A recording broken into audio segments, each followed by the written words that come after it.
Hello and welcome to Arizona Trails to Philippine Tales. My name is Steve and here we are. The weather has finally broken and we are now ready to venture off to the town of Tabango here in Leyte.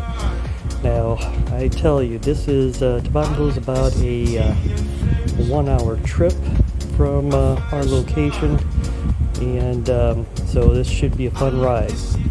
Now definitely it was a different ride compared to driving down to Ormoc. It felt like it was a lot of back roads, or I mean really it's the main roads, but it felt like driving on a back road, which was really nice. No pressure of driving fast. I mean, driving down to Ormoc, sometimes I'm going faster than 60 kilometers per hour. This here was pretty much a 40 or less even to 260 kilometers. I mean, I varied in range on that. I know once we got to the town of, I think it's called Biliba, that it actually started to rain again during that time, so Flora and I had actually pulled off the side of the road, put our rain gear on, and then we even ran into a police checkpoint, which was pretty interesting in that town before we hit Tabango. And the police actually wanted to see the driver's license, which was different than the police down by Ormoc. So there wasn't very much traffic that was there, but it was sort of funny because when we stopped, Flora actually had to get off the motorcycle, undo my rain jacket to get to my bag that I had that carries my ID.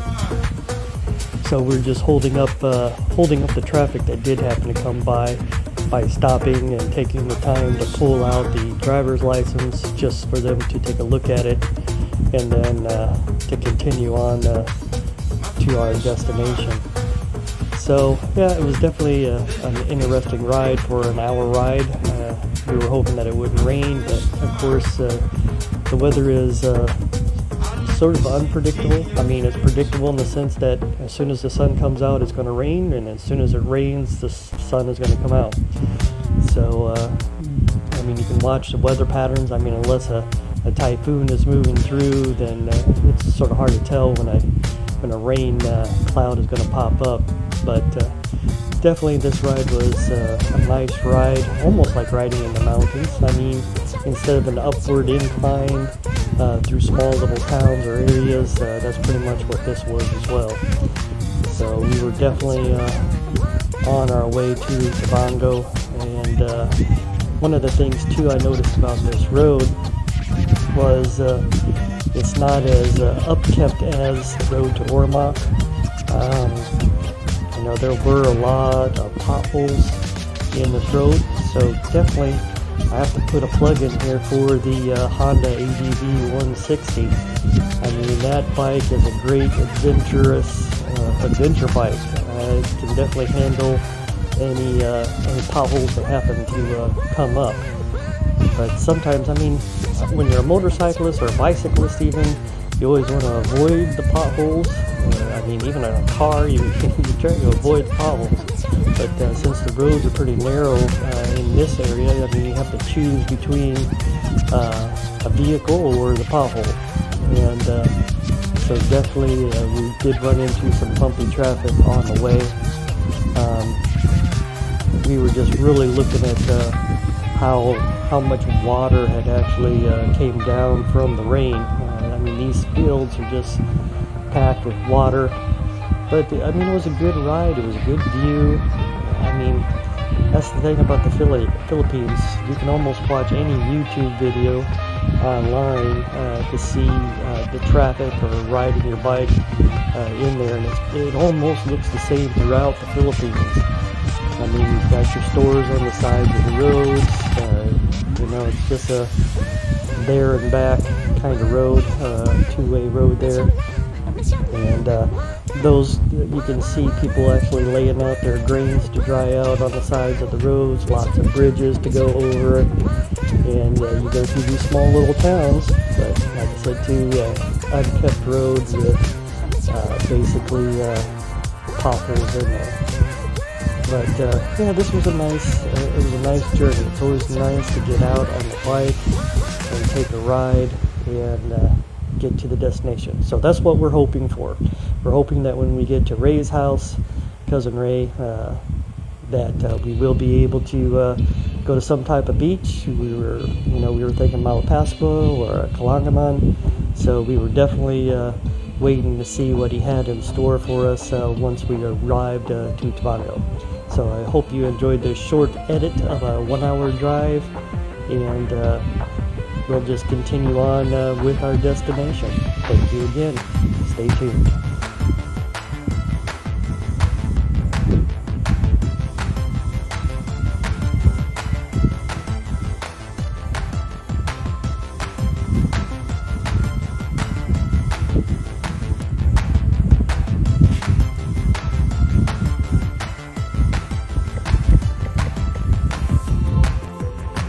Alright, we finally reached the destination here that Flora has actually been to before. It is near Tabango. It's called Marcelo Beach Resort.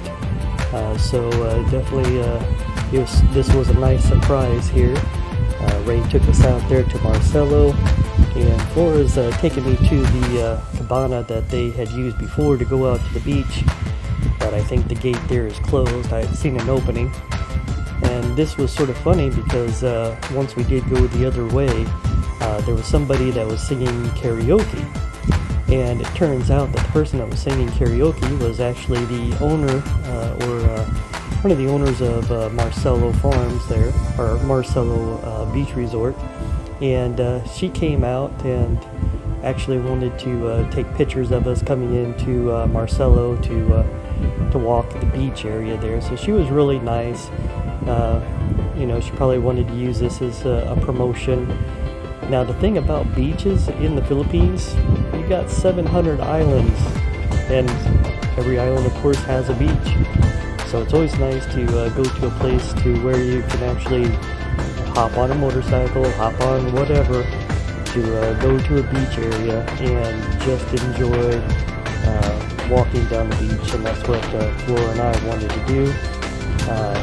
Flora is actually telling her about our YouTube channel, so she just wants to continue to take pictures, which is really, it's nice that she wanted to do that. As a matter of fact, this beach resort served food, and while we were there, she brought out, Ray and his wife was with us, and she brought out a pancit. She brought out, matter of fact, we had 2 bowls of pancit, rice, seafood, vegetables. She brought out some pork on skewers, so skewered pork. I had a couple bottles of Mountain Dew, and so it was a really nice night. Real inexpensive as well. So inexpensive per head to walk on this beach to see the ocean. It's not exactly a white sand beach, but it was pretty good sand, and it was clean, and there's no people on this beach. So to go to an island and to go to a beach of a island and to be able to be on it by yourselves and to enjoy the beach, enjoy the water. Now again, it's winter time here in the Philippines, so a lot of these resorts and things like that are not full. Even foreigners, I don't know where. The foreigners are definitely there on the beaches of the Philippines, but they go to places like Dumaguete, or they go to all these other islands that are known for their beach resorts. But, you don't have to go to a place that's known. You can just go to any beach, and there you are in the ocean, the sunshine, and can enjoy either alone time or whatever the case is. And this is a really nice long beach. So we were really happy that we found a location that we could drive to, that the beach is only an hour away from us, and this town is actually full of Ray's other relatives that live here, so it seems like everybody is known in this area. So it was good to go to a place that was cheap good sight, good scenery, and we really enjoyed our time away from the rain. And since being here at this location, or around the Tabango area, they did have their rain as well. Like I said, there's times that it rains and times that it doesn't rain. It's just really off and on when you're in the tropics, and you just have to expect that type of weather. But definitely, this was a good beach to walk on. You can see the sea wall there. We actually climbed up on the sea wall just to see there's some steps right there. But we saw this little patch out going out towards the sea, and I just needed to get another view of everything. Now, Flora did say that down to the right of this, there is another well-known resort that a lot of people go to, probably a lot of foreigners. But again, there's just these places that's in the Philippines that's just one-offs that if you are a foreigner, you can see. Now, matter of fact, the funny thing was I did meet a foreigner there. He was a 62-year-old person from Minnesota. His name was Bob, so hello Bob if you're watching this video. So it's nice to run into a foreigner from time to time. And I told him, hey, just enjoy the sights, enjoy, the weather, and enjoy the view. And he's waiting to pull that trigger. So again, if you're out there and you're ready to retire, hey, think what you need to do in order to pull that trigger and just enjoy the last leg of life here on planet Earth. So again, take care, and thank you again for just seeing this snippet of life. I really appreciate it. So have a great day, and thank you for joining Arizona Trails, the Philippine Trails.